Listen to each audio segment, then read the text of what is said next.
दोस्तों, क्या आपने कभी ऐसी कहानी सुनी है जो सुनने में तो किसी डरावनी फिल्म की स्क्रिप्ट जैसी लगे, लेकिन असल में वह सच हो?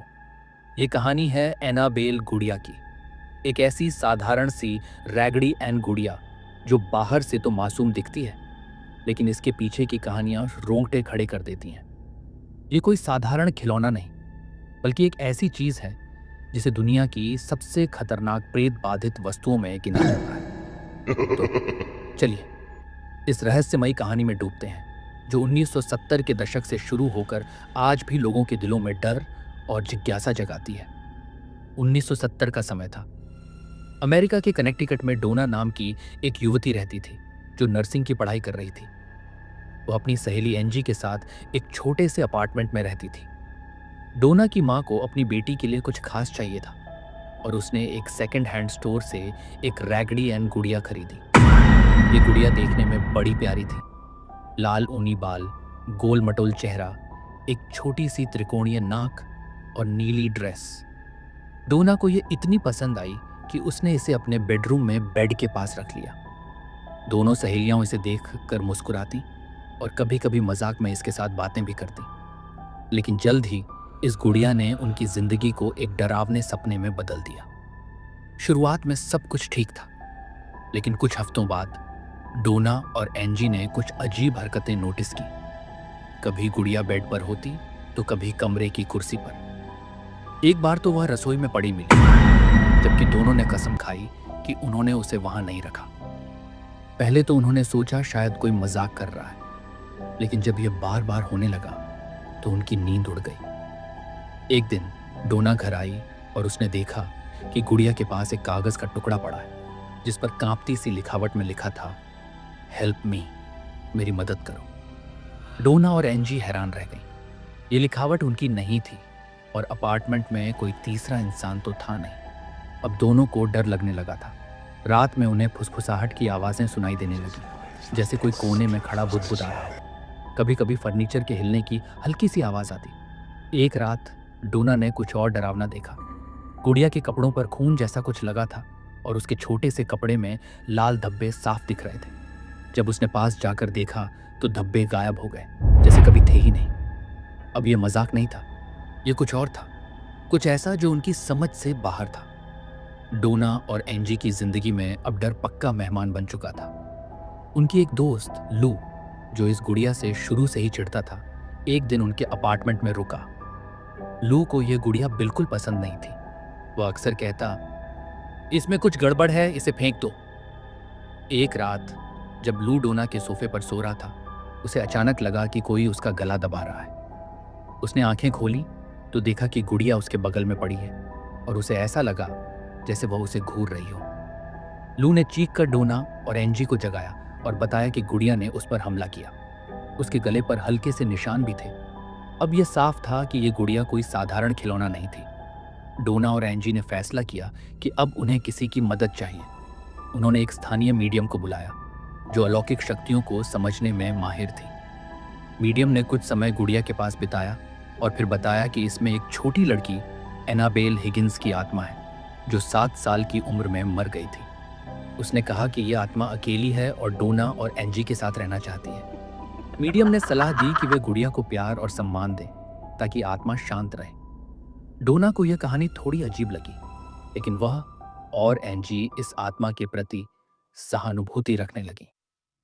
उन्होंने गुड़िया का नाम एनाबेल रखा और इसे अपने साथ रखने का फैसला किया। लेकिन यह फैसला उनकी सबसे बड़ी गलती साबित हुआ। जैसे जैसे दिन बीतते गए, हालात और बिगड़ते गए। अजीब आवाजें, गुड़िया का अपने आप हिलना और अब लू का डरावना अनुभव, ये सब अब बर्दाश्त से बाहर था। आखिरकार डोना ने मशहूर पैरानॉर्मल जांचकर्ता दंपति एड और लोरेन वॉरेन को बुलाया। एड और लोरेन उस समय अलौकिक घटनाओं की जांच के लिए मशहूर थे। उन्होंने कई भूत प्रेत और दानवों से जुड़े मामलों को सुलझाया था। जब वॉरेन दंपति डोना के अपार्टमेंट में आए तो उन्होंने गुड़िया को देखते ही कुछ असामान्य महसूस किया। लोरेन, जो एक मीडियम थी, ने कहा कि गुड़िया में कोई मासूम बच्ची की आत्मा नहीं है। इसके बजाय इसमें एक दुष्ट शक्ति छिपी है, शायद एक दानव, जो गुड़िया का इस्तेमाल करके लोगों को डराने और उनकी ऊर्जा चुराने की कोशिश कर रहा है। एड ने बताया कि यह शक्ति इतनी खतरनाक है कि यह किसी भी इंसान को नुकसान पहुंचा सकती है। वॉरेन दंपति ने तुरंत एक पादरी को बुलाया, जिसने अपार्टमेंट और गुड़िया पर पवित्र जल छिड़ककर एक विशेष प्रार्थना की। इसके बाद उन्होंने गुड़िया को अपने कब्जे में लिया और इसे अपने वॉरेन ऑकल्ट म्यूजियम में ले गए, जो कनेक्टिकट के मुनरो में है। वहां उन्होंने गुड़िया को एक खास ग्लास बॉक्स में बंद किया, जिस पर धार्मिक प्रतीक उकेरे गए थे। बॉक्स पर एक चेतावनी भी लिखी गई, चेतावनी, इसे बिल्कुल न खोलें। एनाबेल की कहानी यहीं खत्म नहीं हुई। साल 2025 में New England Society for Psychic Research एनिस्पर ने फैसला किया कि वे एनाबेल को Devils on the Run tour के हिस्से के रूप में कुछ समय के लिए म्यूजियम से बाहर ले जाएंगे। इस टूर का आयोजन डैन रिवेरा नाम के एक पैरानॉर्मल जांचकर्ता ने किया था, जो अलौकिक चीजों के प्रति लोगों को जागरूक करना चाहते थे। टूर में एनाबेल को कई शहरों में ले जाया गया, जैसे पेंसिल्वेनिया का गेटिसबर्ग और केंटकी का लेक्सिंगटन, जहां इसे स्केयर फेस्ट वीकेंड 17 में प्रदर्शित किया गया। लेकिन इस टूर ने एक नया डरावना अध्याय जोड़ा। 13 जुलाई 2025 को डैन रिवेरा गेटिसबर्ग के अपने होटल के कमरे में मृत पाए गए। वह केवल 54 साल के थे और उनकी मृत्यु का कारण अभी तक साफ नहीं है। पुलिस ने इसे गैर संदिग्ध बताया, लेकिन पैरानॉर्मल कम्युनिटी में यह खबर आग की तरह फैल गई। कुछ लोगों ने इसे एनाबेल से जोड़ा, लेकिन निस्पर ने साफ किया कि गुड़िया उस समय डैन के कमरे में नहीं थी। फिर भी यह घटना एनाबेल की भयावह छवि को और गहरा गई। टूर के बाद एनाबेल को वापस म्यूजियम में लाया गया। हाल ही में एक्स पर कुछ पोस्ट्स में दावा किया गया कि गुड़िया चोरी हो गई है, लेकिन नेस्पार ने इन अफवाहों को खारिज करते हुए कहा कि एनाबेल अपने ग्लास बॉक्स में पूरी तरह सुरक्षित है।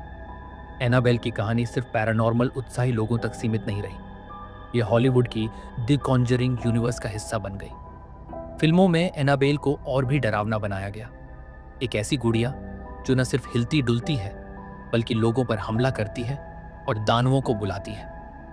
एनाबेल, एनाबेल क्रिएशन और एनाबेल कम्स होम जैसी फिल्मों ने इस गुड़िया को एक वैश्विक डर का प्रतीक बना दिया। हालांकि असल जिंदगी में यह गुड़िया इतनी हिंसक नहीं है, लेकिन इसका रहस्यमयी अतीत इसे खास बनाता है। म्यूजियम में आने वाले लोग आज भी एनाबेल को देखकर डरते हैं। कुछ का कहना है कि इसे देखने के बाद उन्हें सिर दर्द हुआ, कुछ को बेचैनी महसूस हुई। एक मशहूर किस्सा है एक युवक का, जिसने गुड़िया का मजाक उड़ाया और ग्लास बॉक्स पर दस्तक दी। उसी दिन उसकी मोटरसाइकिल दुर्घटना में उसकी मृत्यु हो गई। यह सच है या सिर्फ संयोग, कोई नहीं जानता।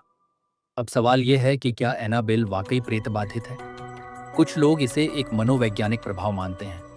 जब आप किसी चीज को डरावना मान लेते हैं तो आपका दिमाग उसी हिसाब से काम करने लगता है। वैज्ञानिक इसे सामूहिक भय या प्लेसबो इफेक्ट का हिस्सा मानते हैं। लेकिन वॉरेन दंपति और उनके समर्थकों का मानना है कि गुड़िया में कोई दुष्ट शक्ति है जो इसे खतरनाक बनाती है।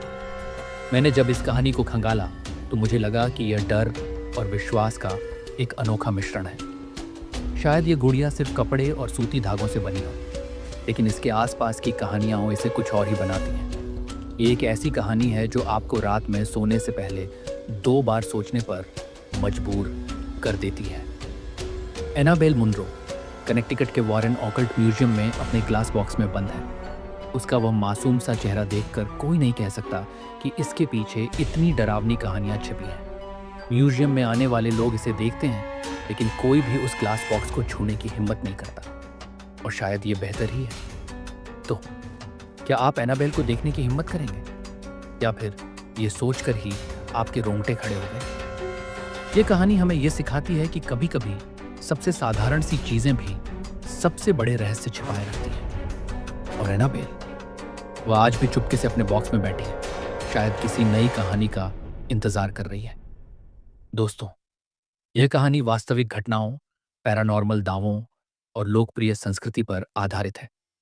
कुछ हिस्सों में नाटकीयता जोड़ी गई है ताकि यह और रोचक लगे।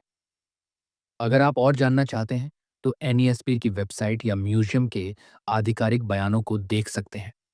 और हाँ, अगर आप म्यूजियम जाए तो उस ग्लास बॉक्स को छूने की गलती मत करना,